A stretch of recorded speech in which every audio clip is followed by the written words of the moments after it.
So kind of a weird way to start this review, but I'll start by saying I was actually wearing a completely different My Hero Academia shirt going into this chapter, but after reading it, I decided I needed to wear one of my new Bakugo shirts because yeah, it happened, everyone. Bakugo died, and it's a moment I think we all saw coming in some form or another, but honestly, like, this is one of those moments where I would like to see how this would be handled in the anime, because Horikoshi does an interesting balancing act in this chapter, where he treats the Bakugo's big final moment leading up to his death with just the right amount of flash and fanfare you expect from a character like him, as he went out fighting exactly like as he envisioned All Might would. Like, at the center of all that, that's I think the one thing that's been always consistent with Bakugo's character, is he's always thinking, how would All Might fight? That's all that's ever been on his mind. It's always been surpassing All Might, always thinking about how All Might would fight, just being as great as a hero as All Might is. But at the same time, it feels like while still showing all of that in spades with Bakugo's final moments, it also feels like the right amount of intimate as well, from showing him like meeting the shade of All Might in that limbo space, taking the card and like remarking how his regret of never getting an autograph. It's little moments like that which show that for however much he sought out to be as powerful as All Might, however much he looked up to All Might, at the end of the day, like Izuku and everyone else in the world, he was still ultimately just a fan. He's a fan of All Might, and he was a fan who was chasing All Might, wanting to be strong or stronger than him, and yet at the same time, even though he was a fan, at the same time, like, Bakugo did not ever once waver on who he was either. Bakugo still died the hero he wanted to be, and when the text rolled that just kind of explains his quirk was rolling, like, I'm not gonna lie, that's where I did start to get, as weird as it is, that's at the point where I did start to get a little choked up, because that's where I knew for sure it was over in that moment. But the real final nail for me was when the manga cut to the panel of his parents and Bakugo's mom said, "Our boy really doesn't like rain," or something to that effect. That's where it's like, Miss Katsuki Bakugo, oh my god, what'd you do that for?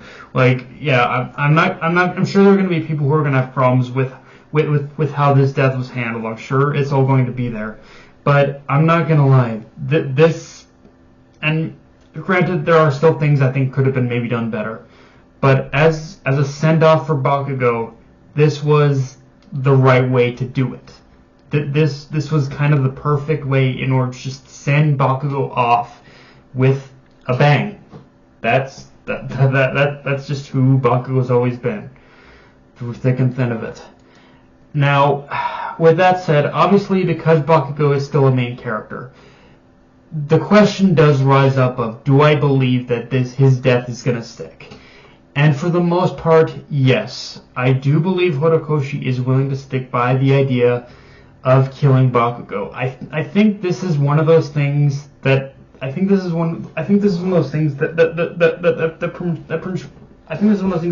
forever much like has changed in the direction that My Hero Academia has gone from where Horikoshi's original vision had intended. I think killing Bakugo is probably still one of the things that has remained untouched. I think he is willing to stick to his guns on this one.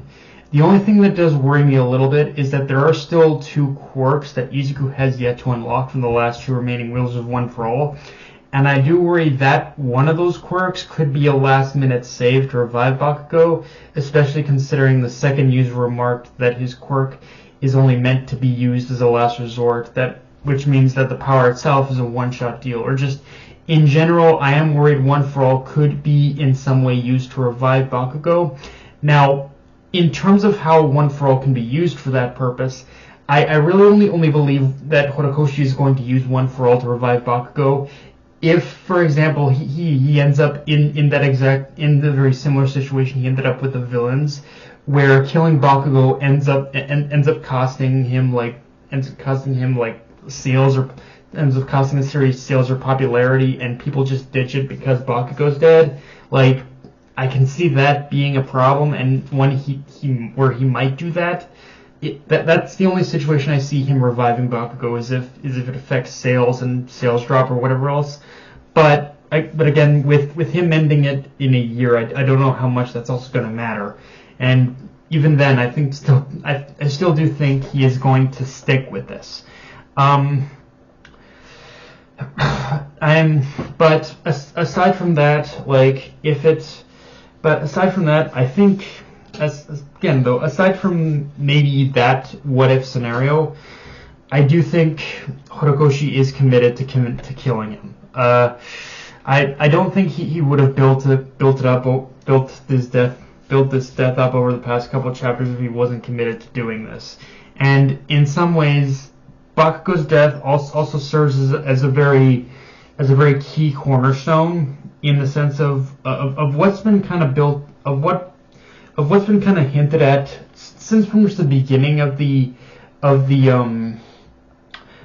time skip, which is that everyone on Class A is committed to helping Izuku, but Izuku this entire time has been trying to protect him from this exact scenario of any one of them getting killed. But now that worst fear has come true, that Izuku's best friend is dead. Like, it's insanely dark to think now, and it's also insanely dark to think now that Bakugo's parents are without a son. Like, it really does show how much can be lost just from pursuing the life of a hero in this world, but also just associating with people like with Izuku, who is like this symbol of peace now.